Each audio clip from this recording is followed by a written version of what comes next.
I was into grunge. I loved the music. In fact, I was trying to write songs like Nirvana before Nevermind came out, trying to get this. I had this kind of, I don't know, the same fuzzy background, but it was me with a 4-string acoustic with a contact mic and a distortion pedal and a 4-track. It wasn't a band. But when I heard Nevermind, I was just like, oh, that is way better than what I was trying to do.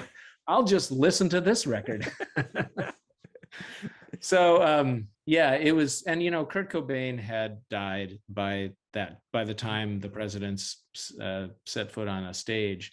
So there was an arc that felt like it. The initial energy bubble had arced and burst in a way. There was subsequent energy bubbles, and more great music kept coming out. But it was sort of a time where I think people were going to shows just because they wanted to see the next big thing. I mean, all the clubs were full every night because everyone was just like, okay, now what?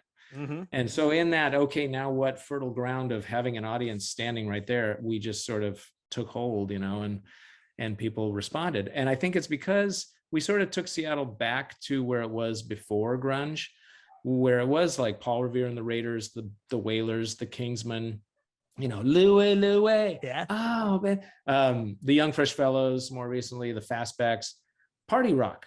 So we just kind of were like, all right, let's do that. But, because I had already been writing songs that had an edge to them before Nevermind came out, there's an edge sprinkled into the President's stuff that kind of keeps it from being fully goofball.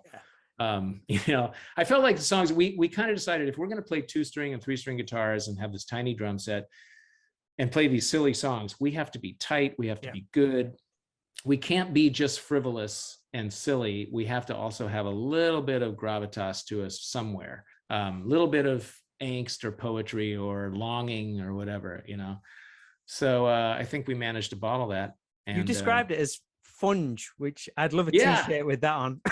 FUNge. I wish we had thought of that back in the day. I only thought of that like 5 years ago. Oh man.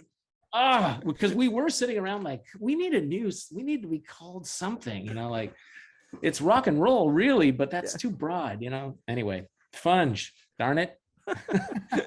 What, I mean, you were such a one-of-a-kind band. Was you happy with how the label marketed the band in the way the videos came out and album artwork, or was you working alongside them? Did you have a lot of input in that side of it as well? Yeah, that was all us. Right. We basically said, because they didn't have any idea what to do. No, we were so weird. I mean, that album is so bizarre. Like the recording quality is weird. The songs are weird. It's just we looked weird. We weren't your typical band, a bald guy, lead singer. What the hell? Yeah, it was really us driving the creative thing. We made that album cover in my bedroom with a light, with a Frisbee, and these 3. Actually, hold on a second. I'm gonna go over here. I have, and this is again, people won't see this, but maybe I have the guys from the album cover right here. See, there's the dudes, the little we put these guys on a shirt, like a weird psychedelic shirt, and used a Frisbee for a filter on a light. And Dave Dieterer took the picture for the cover, and we had a clear idea of what we wanted it to be, how we wanted it laid out. And yeah,